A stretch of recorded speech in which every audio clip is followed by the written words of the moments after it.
नमस्कार मित्रों,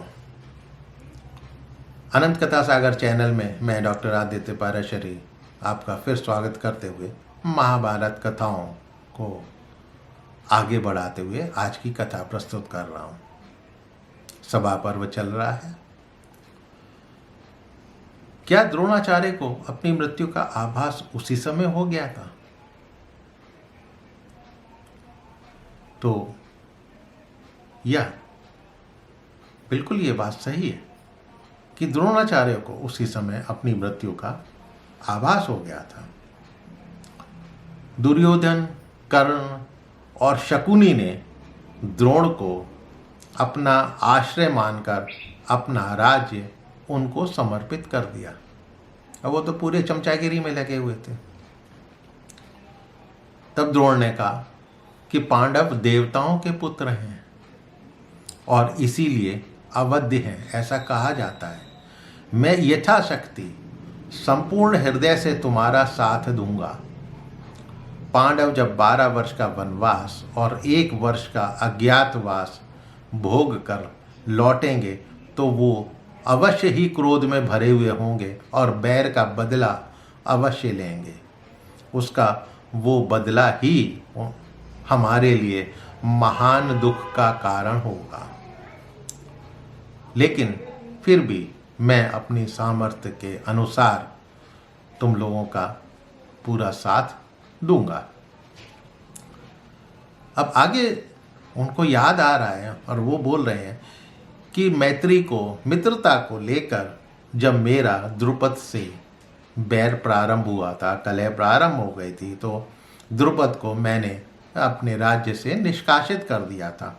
तब दुखी होकर उन्होंने मेरे वध के लिए ही पुत्र प्राप्त करने के लिए एक बहुत बड़े यज्ञ का आयोजन किया था और याज और उपयाज की तपस्या से ही अग्नि से धृष्टद्युम्न और बेदी के मध्य भाग से द्रौपदी का जन्म हुआ था। धृष्टद्युम्न तो संबंध की दृष्टि से ही कुंती पुत्रों का साला है।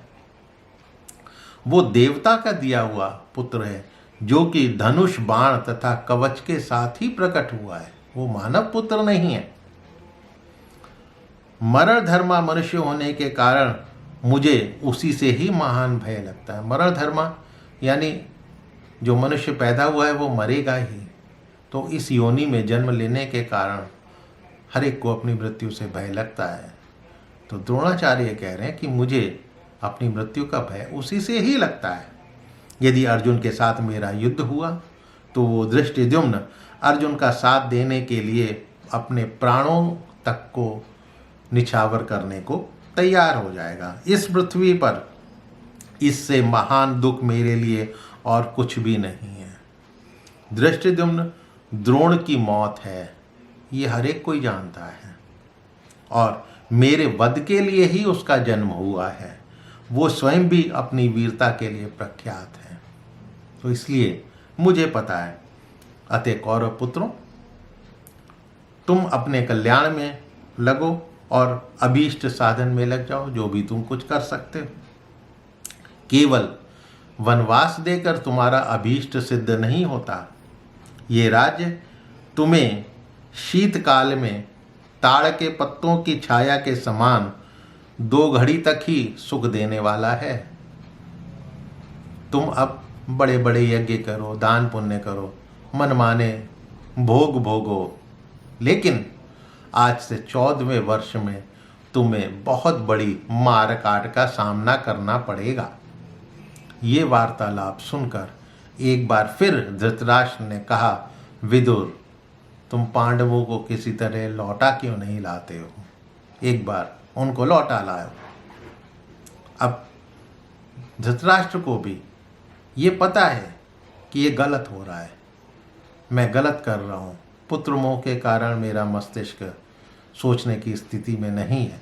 लेकिन जैसे विधाता ने एक रचना कर दी है कि आगे क्या होने वाला है, लिख दिया है, इसलिए वो चाहकर भी अपनी बुद्धि का इस्तेमाल नहीं कर पा रहे हैं। लेकिन बार बार फिर मन में आता है ये तो गलत हो गया। तो इसी में एक प्रतिक्रिया के रूप में बार बार, अरे विदुर, इनको एक बार लौटा लाओ। नहीं, ऐसा नहीं होना चाहिए। तो यहाँ पर मैं इस कथा को विराम देते हुए अगले एपिसोड में आपसे मिलने का वादा करता हूँ। मेरे चैनल को सब्सक्राइब करना मत भूलिएगा, और यदि कथाएं पसंद आ रही हों तो अपने इष्ट मित्रों से इनको शेयर अवश्य कीजिएगा। तब तक के लिए नमस्कार।